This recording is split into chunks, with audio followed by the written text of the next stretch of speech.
Yo! When I first heard of the GAN 11M Pro, I was kind of worried. Worried because it weighs less than it costs. 63 grams and $65. And it wasn't the price that even concerned me, but the weight ended up not bothering me at all. In fact, it feels extremely light when you hold it, but it doesn't need to turn like that. I feel like you can balance the weight really well with the new magnetic system, which might be just in my head, but I really like the feel of the magnetic pull. Compared to the XS, I feel like the M is a tad smoother and just a bit more stable. But then again, now with 7 magnetic settings and the tensioning system, you can honestly mold it in whatever you want it to be. I'm personally not a huge fan of the primary internals, but good thing you can now choose between 4 versions. I still need to adjust a bit to the feel of the cube, and hence I'm still getting some lockups, but I'm really glad to see that GAN has finally brought innovative design back. It even makes me curious to see what they might think of next year. By the way, GAN, please explain this name, because I'm confused. We are confused. Yes. Anyways, ciao guys, TheCubicle loves you. Hey everyone, this is Phil. The GAN 11M Pro is certainly a special cube. It has a one-of-a-kind core design that stands out and is very unique and creative, representing a considerable leap in design. The GAN 11M Pro is surprisingly stable given its weight. Despite being only 63 grams, the cube doesn't deform much and the turning is very predictable. Of course, this is the case when the cube is adjusted to my preferred settings. I use the dark blue tension nuts at 2 and 3 clicks from the lightest setting on the elasticity adjustment. For magnets, I like the strongest setting. And on the subject of settings, I find settings make a huge difference on this cube. There are some settings that my colleagues like that I can't stand and I get really bad times.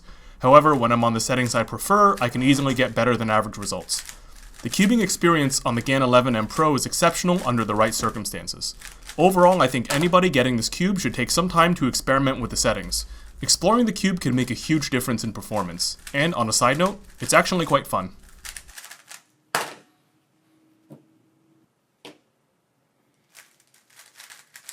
The GAN 11 is a very interesting puzzle. Out of the box, I felt that it was a little too uncontrollable for me, but with some tightening and setup, it began to feel much better.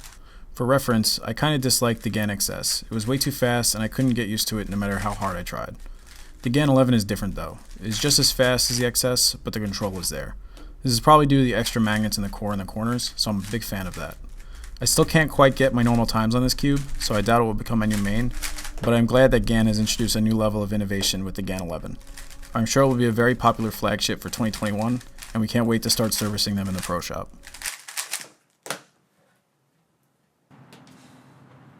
Hey everyone, Maddie here. The GAN M11 Pro is an interesting cube. Right off the box, it felt too loose and unstable.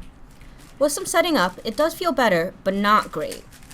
GAN's idea of adding magnets to the core and corners with the ability to swap out the magnets is quite innovative.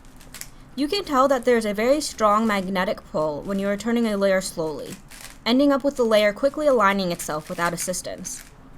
I believe the corner magnets is what's causing the lockups and stability issues for me.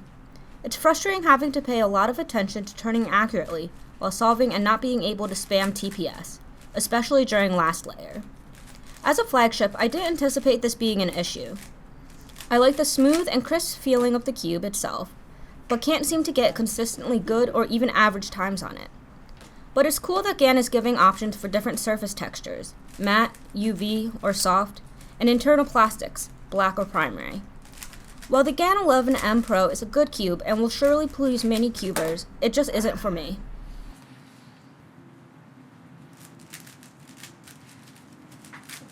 Hey, it's Jules.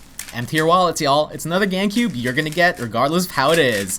That being said, on paper, this should be my most ideal cube. It has my preferred magnet strength, brighter colors, extremely lightweight, full customizability, and despite all of that, I absolutely cannot get good times on the cube. I'm starting to wonder if I'm subconsciously denying all the good things about it since I'm not really a big fan of GAN in general. Though, I doubt that this is the case. I feel like the tensions are the root of all of these issues. It's like the settings that I actually want are not within the range of the tensions that I can set to. This causes a lot of issues when making adjustments and where the traditional screw and spring is superior. Even though I don't feel like this cube is for me, I feel like it's definitely a step up from the XS in stability, weight, and overall feel. Hey everyone, Damian here. I can confidently say that I've tried nearly every setup possible on this puzzle. And by that I mean all the different combinations of tension, compression, and magnetic strength. I've gone through each of these settings thinking maybe the next step tighter will prevent the locks I get on last layer, or hopefully increasing the magnet strength will help the puzzle feel less flexible. And after all these trials, I can confidently say that I'm not a huge fan of this puzzle. The innovation is impressive, and I can sometimes get decent times on it, but it just isn't for me. I lock up a lot when I try to spam TPS on last layer, and the smooth GAN feel that is so satisfying to me when I'm just casually turning does not translate into performance when it counts. I know there are world-class solvers getting 5-second averages on this puzzle, so the problem is most likely me, but I don't have the same issues on other cheaper 3x3s.